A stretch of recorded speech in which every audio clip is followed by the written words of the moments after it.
facts to know. One night, Siddhartha Gautama left his palace in search of the knowledge of the cause of sufferings and became a wandering ascetic. He meditated under the Bodhi tree and promised himself that he would not move until he attained enlightenment. He meditated for several days and visualized his entire life and previous lives. After meditating for 49 days, Gautama Buddha finally found the answer to the questions that he had been seeking for so many years. He found pure enlightenment, and in that moment of enlightenment, Siddhartha Gautama became the Buddha, which means the awakened one, or the enlightened one. At the time of his enlightenment, he gained complete insight into the cause of suffering and the necessary steps to eliminate it. He called these steps the Four Noble Truths. After getting enlightenment, Buddha continued to sit in silence under the Bodhi tree for 7 more weeks, allowing his mind and spirit to understand the supreme knowledge he had just attained through his enlightenment. First week, under the Bodhi tree. During the first week after enlightenment, the Buddha sat under the Bodhi tree, experiencing the happiness of freedom and peace. He was free from disturbing thoughts, calm and blissful.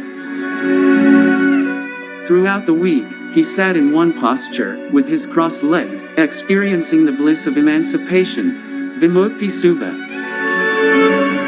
Second week, gazing at the Bodhi tree. During the second week, in thanks and gratitude to the tree that had sheltered him during his struggle for Buddhahood, the Buddha stood without moving his eyes as he meditated on the Bodhi tree, thus teaching a great moral lesson to the world. Following this example, it is the custom of Buddhists to pay respect to not only the original Bodhi tree, but also to the descendants of the Bodhi tree that still thrive today. Third week, the Golden Bridge. In the third week, the Buddha saw through his mind's eye that the Devas in the heavens were not sure whether he had attained enlightenment or not, as the Buddha had not given up his temporary residence at the Bodhi tree. To prove his enlightenment and to clear their doubts, the Buddha created, by his psychic powers, a golden bridge in the air and walked up and down it for a whole week. Fourth week, the jeweled chamber. In the fourth week, the Buddha created a beautiful jeweled chamber, Radhanagara, and sitting inside it, meditated on what was later known as the detailed teaching, Abhidhamma. His mind and body were so purified that rays of 6 colors came out of his body: blue, yellow, red, white, orange, and a mixture of these 5. Each color represented one noble quality of the Buddha. Yellow for holiness, white for purity, blue for confidence, red for wisdom, and orange for desirelessness. The mixed color represented all these noble qualities. Today, these 6 colors make up the Buddhist flag. Fifth week, Brahmana and 3 girls.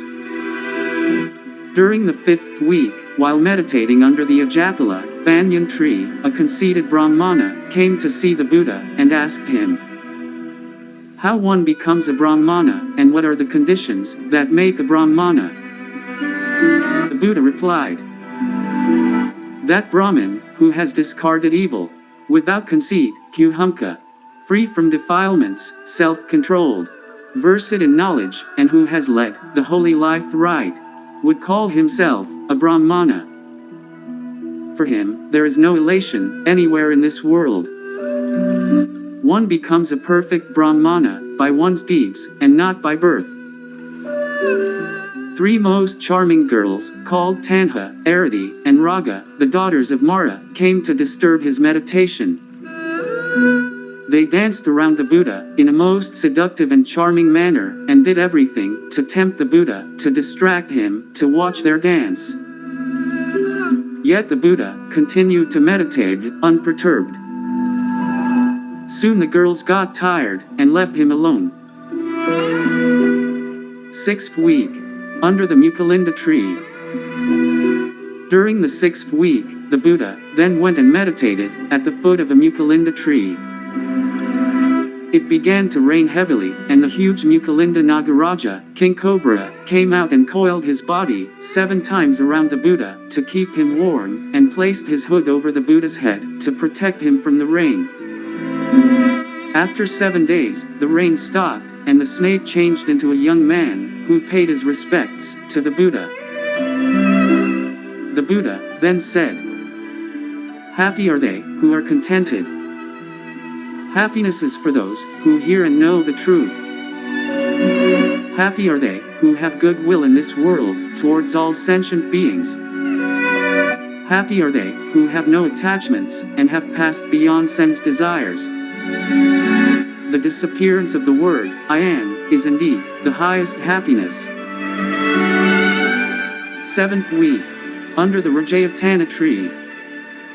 During the 7th week, the Buddha meditated under the Rajayatana banyan tree. On the 50th morning, after 7 weeks of fasting, 2 merchants, Tapasu and Baluka, came into his presence. They offered the Buddha rice cakes and honey to break his fast, which he accepted in a bowl, provided by the 4 regent gods. The Buddha told them some of what he had found in his enlightenment. These 2 merchants, by taking refuge in the Buddha and his Dharma, became the first lay followers in the Buddhist world. There was no Sangha, order of monks and nuns, then. They asked the Buddha for something sacred, object of worship, to keep with them. The Buddha wiped his head with his right hand, and pulled out some hair to give to them.